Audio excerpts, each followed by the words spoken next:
Okay, to make this fruit punch wine, we will be using the following. We need 6 cups of pineapple juice, and that's 100% juice with no preservatives. We need 1 12-ounce can of frozen concentrated orange juice. We need 1 12-ounce can of frozen concentrated lemonade. We need 1 quart or 1 pound of frozen strawberries. You can use fresh. We need 1 quart or 1 pound of sliced peaches. Of course, you can use fresh. Although I won't know until a bit later on just how much sugar we'll be using, let's have at least 3 cups of sugar on hand. We'll need a packet of active dry bread yeast. We'll need a wide mouth container so that we can begin doing our primary fermentation in, also to get our straining bags in and out. We'll need about 3 cups of clean filtered water. It would be helpful if we had a second carboy jug demijohn ready so that we can continue on with fermentation in a couple of weeks. We'll need an airlock with bung to fit into our secondary fermenter. Although having said that, I should point out that our primary fermenter does have a built-in airlock, so I will not need one for that. But if your fermenter does not, then yes, you will need a airlock for that primary fermenter as well.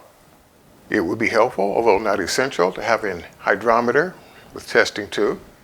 And of course, as always, using your food grade sanitizer of choice, we want to make sure that everything has been properly cleaned and sanitized. And that is what we're going to be using to make this fruit punch wine. Okay, the first thing we want to do is we want to take about half a cup of our water in a small pan, and we want to bring that up to a boil. Now that our water has come to a boil, we want to add in 1/4 teaspoon of our bread yeast. Now, those of you who might be saying, isn't that kind of counterintuitive?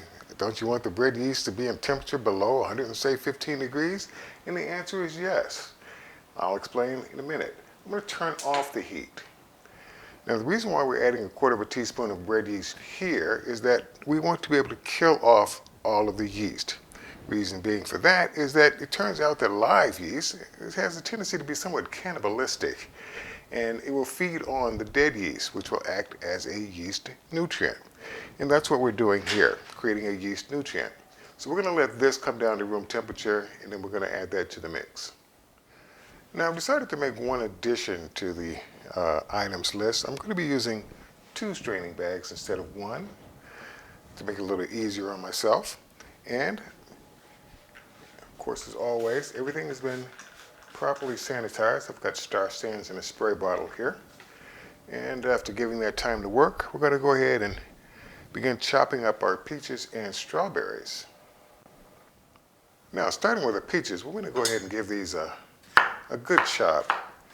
And in a way, I'm kind of glad that these peaches are still somewhat frozen. Makes the chopping a bit easier. I mean, basically, it's a good rough chop.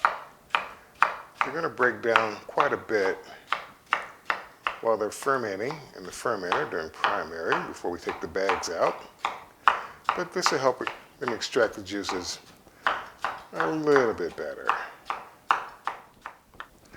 All right, now then, let's get these into the straining bag.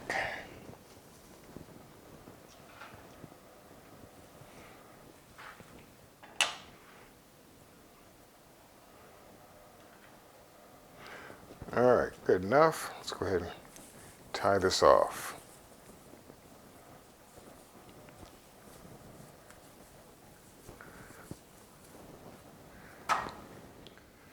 Now, doing the same with our strawberries, we want to go ahead and give these a rough chop.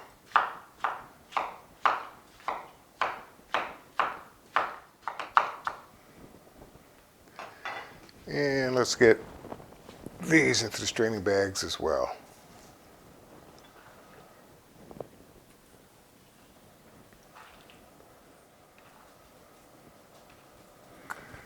And let's go ahead and tie this one off. Now, because our strawberry and peaches are still on the, well, let's just say slightly firm side because they're still slightly frozen, we're going to let these come down to room temperature as well as letting our juices come down to room temperature before we go on to the next step.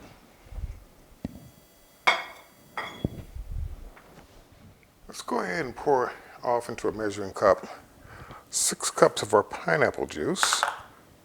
This measuring cup has already been sanitized. And this juice bottle has already been shooken up to make sure everything's been incorporated.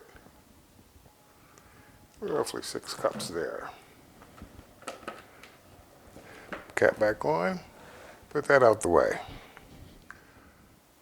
All right, let's go ahead and start adding in our juices.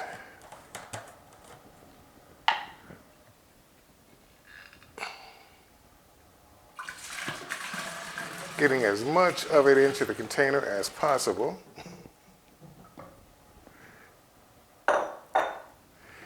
And let's go ahead and add our now thawed out lemonade.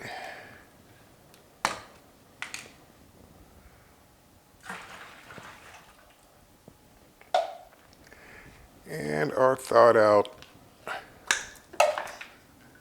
orange juice. Again, getting as much of it in the container as possible. Let's put a cap back on while I clean up the mess you did not see off camera. Now with our strawberries and peaches down to room temperature and our yeast nutrient also down to room temperature, let's go ahead and add those to our fermenter.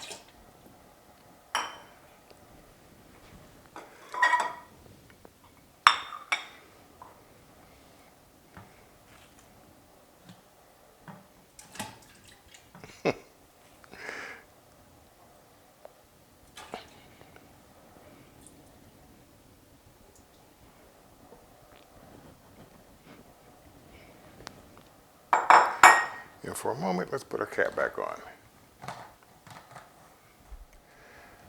Now, because we were dealing with concentrated orange juice and lemonade, we are going to have to dilute that a bit. So I'm going to go ahead and add in 2 cups of our water.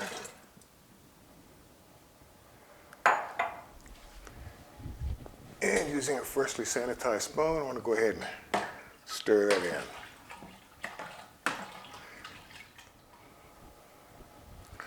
Okay, I've gone ahead and run the numbers, and without being too precise, because I'm not breaking out the scale, it's telling me I need roughly 3/4 of a cup to hit an ABV of about 1.080 with a hopefully expected ABV, alcohol by volume, of about 12%.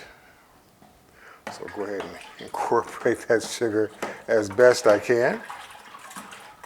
I do want it all dissolved because I want to take another hydrometer reading, which will be my starting gravity that I'll use to help me determine later on how much alcohol I actually did produce.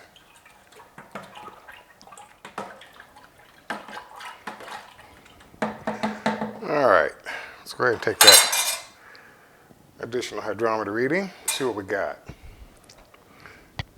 And just remember, this is not about precision. If you want precision, you need to be watching some other winemaking channel. Here, close is good enough.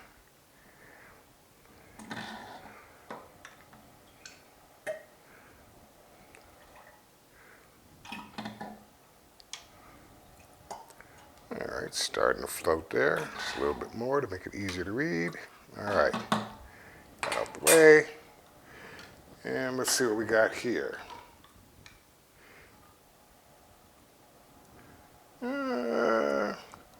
Close, overshot the mark just slightly.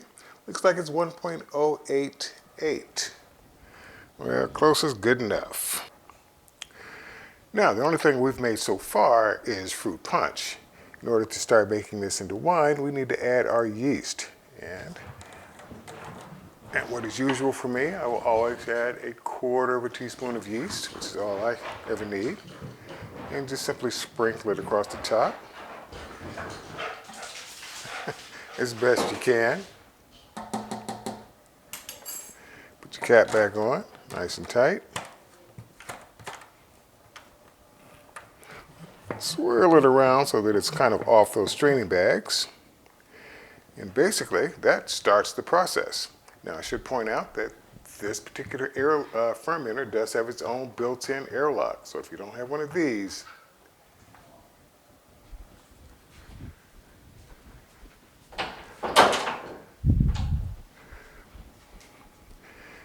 then you'll need one of the bubbler style airlocks. Because reason being, in case you don't know, is that this is going to start producing a lot of CO2 along with a little bit of alcohol, and that needs a means of escaping.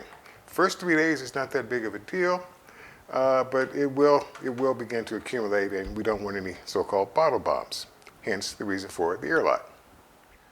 It is now time to label our creation so we can keep track of it over the next several months, giving it basic information such as what we are making. Fruit punch wine, we started it on this date, and our starting gravity was 1.088. Now for the next several days, we want to put this away where it's somewhere relatively cool and relatively dark. We don't want it next to a window in bright sunlight or nothing like that. And we're just going to let it sit. After a total of 5 to 7 days, entirely up to you, we're then going to remove the straining bags since they pretty much have served their purpose. And you can discard those in any manner you see fit. Now, again, this is a long-term process. Generally, I let my wines ferment one way or another for about a year before I start tasting them. But again, there is going to be a process where you're going to rack this in about, 6 to 8 weeks or so. And you're going to transfer it by racking it into that secondary carboy, trying not to incorporate any air if possible. Just do it nice and slow if you don't have a racking cane. I did produce a video on racking if you're curious to see what that process entailed. You can find that in my community on my channel page under video playlists. You'll find that under racking as well as some of the other processes you'll see regarding this long-term process. Towards the end, after we've done racking it, we probably want to degas it. We probably want to back sweeten it. We might need to pasteurize it since we don't use sulfites here to stabilize it. We don't want to create any bottle bombs if we do back sweeten it, because that will simply cause the yeast to begin re-fermentation and creating more CO2, and that could be a problem. So again, there are several steps that you can find in my playlist under winemaking operations. As far as this project is concerned, the next time you'll see it will probably be at the 12-month tasting. So again, if you like what you see here, please click on that subscribe and notify button. Better yet, become a Patreon to help support this channel out. Until then, I'll see you in the next video.